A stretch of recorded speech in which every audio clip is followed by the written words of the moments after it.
Chapter 8. Concerning those who have obtained a principality by wickedness. Although a prince may rise from a private station in two ways, neither of which can be entirely attributed to fortune or genius, yet it is manifest to me that I must not be silent on them, although one could be more copiously treated when I discuss republics. These methods are when, either by some wicked or nefarious ways, one ascends to the principality, or when by the favor of his fellow citizens a private person becomes the prince of his country. And speaking of the first method, it will be illustrated by two examples, one ancient, the other modern, and without entering further into the subject, I consider these two examples will suffice those who may be compelled to follow them. Agathocles, the Sicilian, 1, became king of Syracuse not only from a private but from a low and abject position. This man, the son of a potter, through all the changes in his fortunes always led an infamous life. Nevertheless, he accompanied his infamies with so much ability of mind and body that, having devoted himself to the military profession, he rose through its ranks to be praetor of Syracuse. Being established in that position, and having deliberately resolved to make himself prince and to seize by violence, without obligation to others, that which had been conceded to him by assent, he came to an understanding for this purpose with Amilcar, the Carthaginian, who, with his army, was fighting in Sicily. One morning he assembled the people and the Senate of Syracuse, as if he had to discuss with them things relating to the Republic, and at a given signal the soldiers killed all the senators and the richest of the people. These dead, he seized and held the princedom of that city without any civil commotion. And although he was twice routed by the Carthaginians, and ultimately besieged, yet not only was he able to defend his city, but leaving part of his men for its defense, with the others he attacked Africa, and in a short time raised the siege of Syracuse. The Carthaginians, reduced to extreme necessity, were compelled to come to terms with Agathocles, and, leaving Sicily to him, had to be content with the possession of Africa. Therefore, he who considers the actions and the genius of this man will see nothing, or little, which can be attributed to fortune, inasmuch as he attained preeminence, as is shown above, not by the favor of any one, but step by step in the military profession, which steps were gained with 1,000 troubles and perils, and were afterwards boldly held by him with many hazardous dangers. Yet it cannot be called talent to slay fellow citizens, to deceive friends, to be without faith, without mercy, without religion. Such methods may gain empire, but not glory. Still, if the courage of Agathocles in entering into and extricating himself from dangers be considered, together with his greatness of mind in enduring and overcoming hardships, it cannot be seen why he should be esteemed less than the most notable captain. Nevertheless, his barbarous cruelty and inhumanity with infinite wickedness do not permit him to be celebrated among the most excellent men. What he achieved cannot be attributed either to fortune or genius.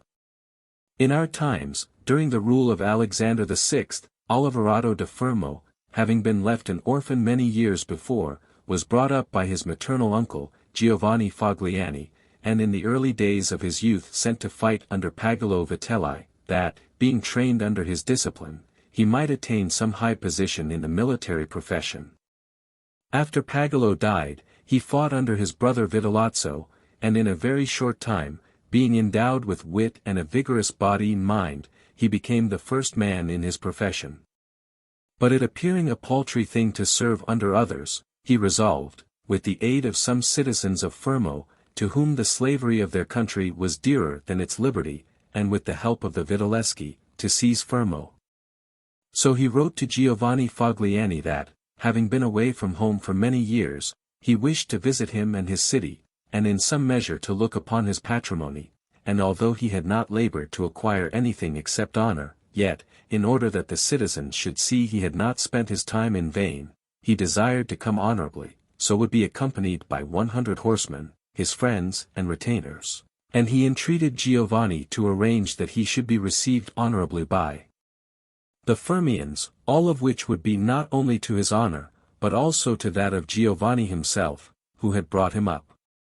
Giovanni, therefore, did not fail in any attentions due to his nephew, and he caused him to be honorably received by the Fermians, and he lodged him in his own house, where, having passed some days, and having arranged what was necessary for his wicked designs, Oliverato gave a solemn banquet to which he invited Giovanni Fogliani and the chiefs of Fermo. When the viands and all the other entertainments that are usual in such banquets were finished, Oliverato artfully began certain grave discourses, speaking of the greatness of Pope Alexander and his son Cesare, and of their enterprises, to which discourse Giovanni and others answered, but he rose at once, saying that such matters ought to be discussed in a more private place, and he betook himself to a chamber, whither Giovanni and the rest of the citizens went in after him. No sooner were they seated than soldiers issued from secret places and slaughtered Giovanni and the rest.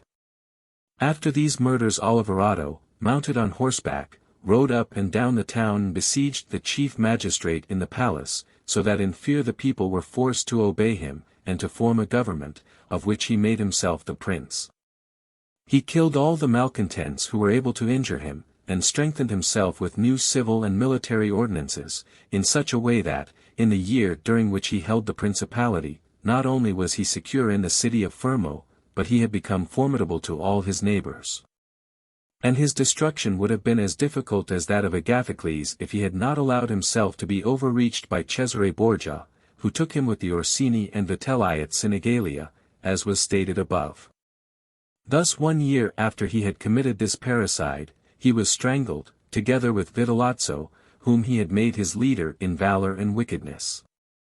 Some may wonder how it can happen that Agathocles, and his like, after infinite treacheries and cruelties, should live for long secure in his country, and defend himself from external enemies, and never be conspired against by his own citizens, seeing that many others, by means of cruelty, have never been able even in peaceful times to hold the state, still less in the doubtful times of war. I believe that this follows from severities, too, being badly or properly used. Those may be called properly used, if of evil it is possible to speak well, that are applied at one blow and are necessary to one's security, and that are not persisted in afterwards unless they can be turned to the advantage of the subjects. The badly employed are those which, notwithstanding they may be few in the commencement, multiply with time rather than decrease. Those who practice the first system are able, by aid of God or man, to mitigate in some degree their rule, as Agathocles did. It is impossible for those who follow the other to maintain themselves. Hence it is to be remarked that, in seizing a state, the usurper ought to examine closely into all those injuries which it is necessary for him to inflict, and to do them all at one stroke so as not to have to repeat them daily, and thus by not unsettling men he will be able to reassure them, and win them to himself by benefits. He who does otherwise, either from timidity or evil advice, is always compelled to keep the knife in his hand, neither can he rely on his subjects, nor can they attach themselves to him, owing to their continued and repeated wrongs. For injuries ought to be done all at one time, so that, being tasted less, they offend less. Benefits ought to be given little by little, so that the flavor of them may last longer. And above all things, a prince ought to live amongst his people in such a way that no unexpected circumstances, whether of good or evil, shall make him change, because if the necessity for this comes in troubled times, you are too late for harsh measures, and mild ones will not help you, for they will be considered as forced from you, and no one will be under any obligation to you for them.